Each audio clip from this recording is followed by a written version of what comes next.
దీపావళి మనకు అన్నింటికంటే పెద్ద పండుగ. శ్రీరాముడు రావణ వధ చేసి 14 సంవత్సరాల వనవాసం తర్వాత తిరిగి మళ్లీ అయోధ్యకొచ్చాడు. ఇక అమావాస్య రోజు రాత్రి అయోధ్య ఎంతో సంతోషంతో, ఎంతో ఉత్సాహంతో అయోధ్య మొత్తం ఈ ఉత్సవంలో 1000 దీపాలను ప్రజ్వలన చేసింది. అందుకే మనం దీపావళి జరుపుకుంటాం. దీని గురించి మనందరికీ తెలుసు. కానీ మీకు దీని గురించి తెలుసా?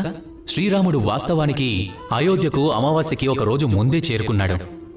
కానీ అందరి ముందుకి అమావాస్య రోజు రాత్రొచ్చాడు.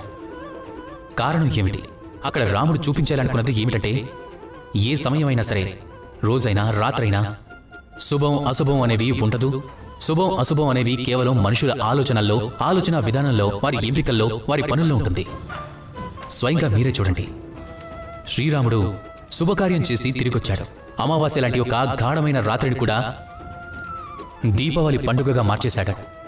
ఒకవేళ మనము అలాగే చేయగలిగితే, ఏమీ చేసుకోలేని ఏదైనా ఒక అసమర్థుల ఇంట్లోకి ప్రవేశించి అంధకారంతో నిండిన ఇంట్లో ఒక దీపాన్ని వెలిగించి వెలుగును వెదజల్లండి. వెలుగంటే సహాయానికి, ప్రేరణకు, ఆశకు మూలం. ఇలా ఏదైనా మనం చేయగలిగితే సరైన అర్థంతో దాన్ని దీపావళి అనొచ్చు. మీ పరివారంతో కలిసి మీరు దీపావళిని తప్పక జరుపుకోండి. అందరూ జరుపుకునేలా చేయండి. రండి, నాతో పాటు ప్రేమగా చెప్పండి, రాధా కృష్ణ.